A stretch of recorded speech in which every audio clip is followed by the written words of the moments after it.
Oh, hi, church family. I've been gone. I've been out of touch. If you're new to church within the last 2.5 weeks, my name's Bill. I'm the lead pastor here.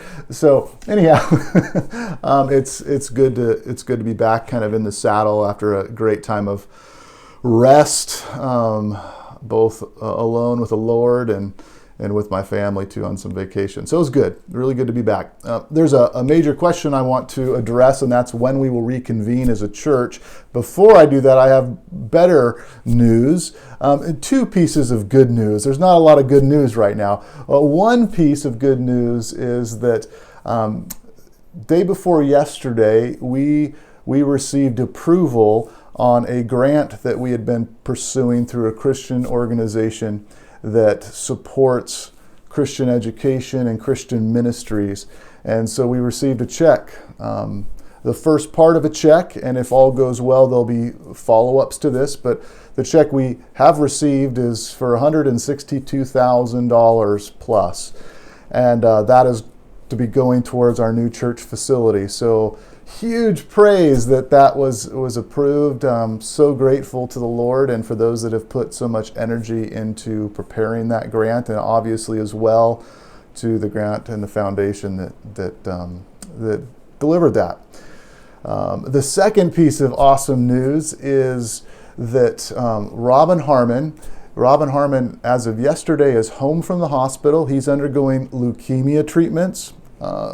He slept last night better than he slept in a long time, and he's feeling pretty good, although still undergoing his chemotherapy both at home, and he'll have to go into the clinic in Vancouver for the coming days, weeks, and months. So we want to continue to pray for his recovery and his healing completely from that, as well as for Diane. But I do want to make this announcement. Please do not call, which sounds funny, and do not go by there, at least unless maybe you've had an invitation. But his immunity is incredibly low right now, and his doctors don't want him near any people for any reason. So, and then also, if you could just imagine, Robin and Diane have served the Lord here in Yakult for, I think 50 years in Yakult, and they are one of our longest, if not the longest standing member at our church. And so many of you have supported them through helping with hay and some other things, dropping off care baskets. Please continue to do that. But as far as calls and visits, if you can imagine that bombardment of calls, it's pretty hard to get any rest. So give them space. We'll give updates as much as we can. You feel free to email the office, but we'll probably be doing our best to keep updates out there.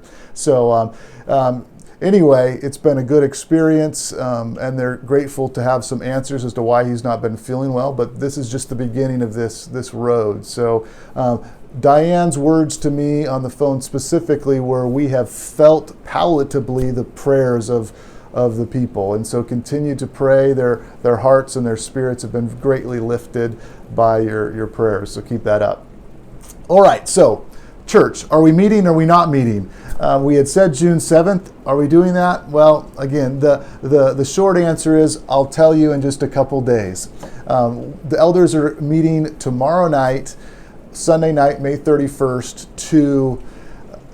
to look at all of the information from the government and as well as from health experts, just to kind of discern what's the best way to move forward.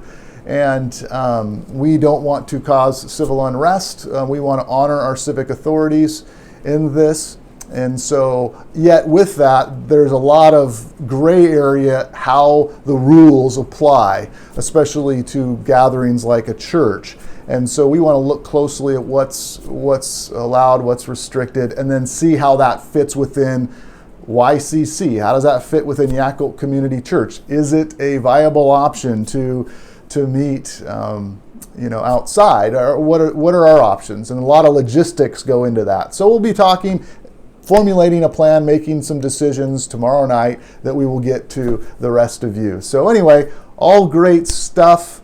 What I will say is Ephesians 4:3 says, be eager to maintain the unity of the Spirit and the bond of peace. And I say that because when I came back from vacation, my inbox was full. And my phone, when I turned it on for the first time after 2.5 weeks, my texts were full of people with opinions on what we should be doing as a church. And I can tell you, almost evenly split. Some think we should have already been meeting. Others think we should be really cautious and not meet until there's a cure. And then there's a whole bunch of people in between.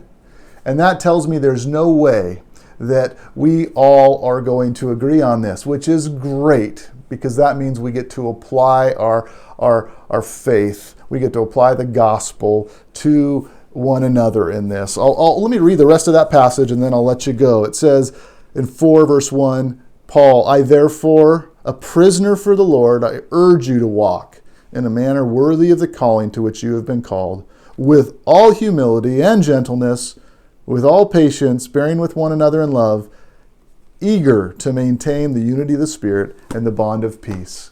Be eager to stay united as a church, because frankly, I want to be in church with all of you, not just those of you who are on one side or the other. And the reality is we all do want the same thing. It's just the time frame. So let's not be divisive about this process and just be prayerful. So I love you, we love you, and can't wait until the time we're able to get back together. All right, signing off. Bye-bye.